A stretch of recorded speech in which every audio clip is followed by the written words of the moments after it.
Hello, dear people, wherever you are on the planet. This little device I'm going to show you how to make. If you can guess already by the candle there and by the copper, it's a heating mechanism. You don't need no electricity.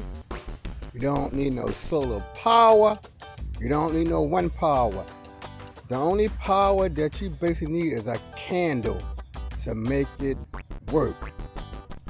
And for the little the part right here that I got from Home Depot and plumbing section, I really don't even need that. I discovered that all I basically need is really just the sand and a candle to get it working. But I'm gonna go over the steps for you on how to make this. And you may ask, why do I do something like this? My house has heat. But don't forget there, people, one day, it has happened before, the power will go out your house. Now, if it's the summertime, okay, you can live with that. But if it's the summertime, you need the AC for the hot. But if it's in the dead of winter, that's even more devastating. Freezing for several days. And it really only takes one day for your house to be affected by the cold weather. So this little device right here can help you stay warm. And it's not one. The one not gonna stay warm. Because you see right here, I'm using a can. So for me, I made several of these. So to keep a room warm, you may need about 4 of them. Technically for each corner. Technically. 4 or more to really keep your room warm. And with the candle like that right there, that type of candle, it can burn for over 3 hours. But I'm gonna show you with another type of candle, you can at least get 3 hours to burn. Good morning, ladies and gentlemen, wherever you are on this glorious planet, I wish you well. It's pretty safe. Today, you see all around the flame is sand. Of how to make a heating device. So where in the world why do I need to make fire go except the sand? So that's why I like it, because the sand. Several of these. See, I don't have one. I have several of them. To be retardant to the flame. Where can it go? Power outage. Nowhere. So stay tuned. Outside. I'm gonna show you all the components you need. You may need separately. Because I have everything together here, but I'm gonna show you separately. You may need heat in your house when you have several days of power outage.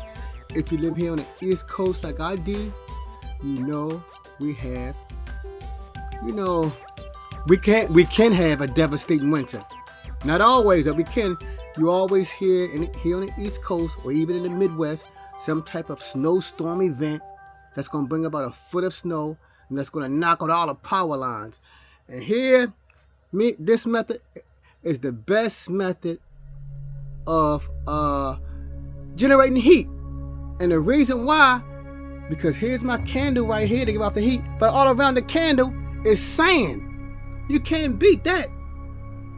One, when you heat this up with this copper tubing, the copper tubing will circulate through this heat. Through the sand to heat the sand up. And when it heats the sand up, if any mishap shall occur, all the fire can go to is the sand, and that's going to put it out. And the good thing about the sand, ladies and gentlemen, we all have been on the beach. If you've been on the beach in the summertime, you know that sand is a wonderful conductor of heat. You walk on the beach when it's 85 degrees plus, you touch the sand, and the sand is scorching to your feet. That's why the sand is in here. The sand is in here to help radiate the heat more when a candle go out. Because sand can retain heat for a long time.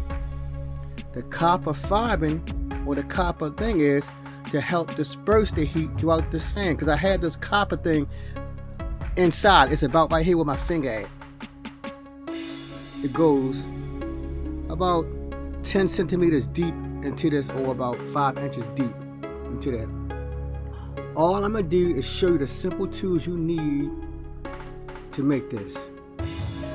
This is the hardest one to get right here. I found this at Home Depot, and you have to go to the plumbing section. Unfortunately, I haven't been in a while. I know where to go to get it, but I forgot the exact location. This is located in the plumbing section, and all this is right here is just for the candle. we can modify it so it don't need the candle. And I explain how we don't even need the candle. Alright, so let's start. Here are the tubes that you will need right here. Like I said, this tube figure from the plumbing section in Home Depot. You're going to need a can such as this. And the thing I like about this can, you can see this can is sort of sturdy. It's not your regular old soup can. I got this can from Aldi's. And if you need to take off the tacky title, you can use, a cutter device. That'll take off the tacky thing so it won't look so ghetto. It looks a little bit more presentable and engineered like when it's like this. So I said you would need this. This is located. You have to walk around and look for it if you want to. And I only need this if I want to hold the candle in there. But there's methods to use if I don't need the candle. I can use this without the candle. It's in a plumbing section.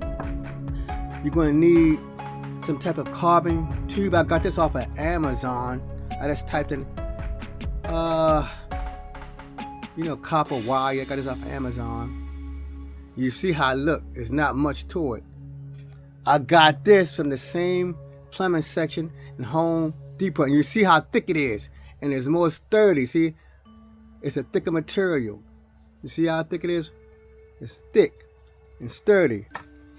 This one is flimsy from Amazon. So if I ever needed more, I would just go to Home Depot and get this because it is sturdy. It's sturdy. So I said, you're going to need this from Aldi.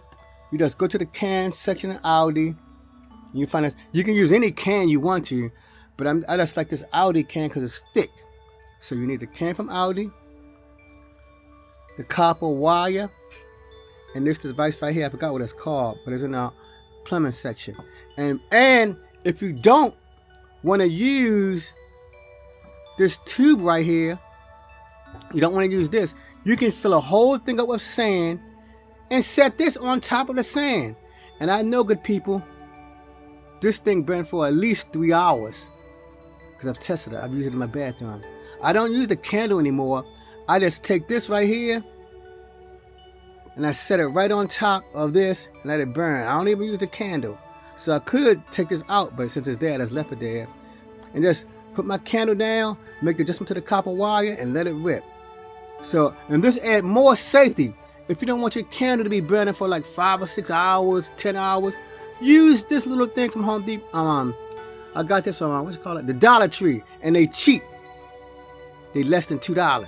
It's a big pack of them, and they work well. I use it when I go take a bath in my bathtub to keep my bathroom warm. Now, after this, good people, I'm gonna show you. Oh, and there's one more thing you need too. There's a couple more things you need too. When I use it, I use this fan right here. It's a heat fan. And it directs the heat in the way I want, because if you know anything about physics, you know heat rises. It don't go to the left or go to the right. It just rise straight up. This heating fan, I will set it on top of this like this. And I'm going to show you what you can use to hold it on here. And it blows the heat in whatever direction I want to go. Now, to get your the fan to work well, you're going to need something like these rods right here. Now I use my 3D printer to make these. I made 4 of them. 4 of my 3D printer to hold that fan up. And you're going to see it's in effect after this discussion, because I'm showing you it's working. Now, I have 4 of these. Now, if you don't have a 3D printer to make stuff like this, now with the 3D printer, I just don't leave it like this. I have aluminum foil wrapped around all of them, because you know if the heat gonna melt this. I wrap it around with aluminum foil so it can withstand the heat better. So to withstand the heat better, and an important thing, if you don't have a 3D printer, people, you can go in your backyard and get some sticks, and you just cut all the sticks to be basically the same length. You know it can be off about a couple centimeters or not. But you can go get some sticks from your backyard, the local park. Just cut them to be the same length. You stick them in the sand like I'm doing right here. Stick all 4 in the sand. You don't try to make it neat though. I stick all 4 in the sand like this. Stick them all in the sand.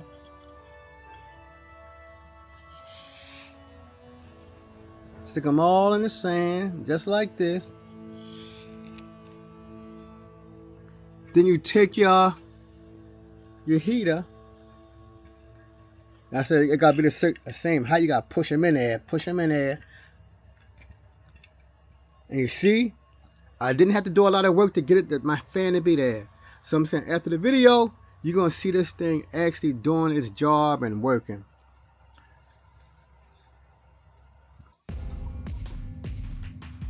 And as you can see, my good people, it's actual functional. You see, I have the heated fan on top. You probably can see the candle glow underneath, and there's the sandpaper, and I have my makeshift 4 poles to hold up the fan. But as I said earlier, you don't have to have a 3D printer to make these. You just can use sticks in your backyard. Just make sure all of the sticks are roughly the same length. And as you can see to my left, my trusty matches. I'm not using one of those fancy dancy lighter matches, you know, from Walmart, whatever. I just use these matches straight from Walmart. They roughly cost $1 for 6 of them. And the thing I like about using this type of match, you know what the wooden handle is, that it gives extra heat. As you probably can see, the candle burning. No, right there is the matches that's burning. I think the candle's not even really burning. I don't see the center of it's burning. But so that's why I love to leave the match stick in there so I can add extra fuel to get this thing burning. But you see, it works. It's workable.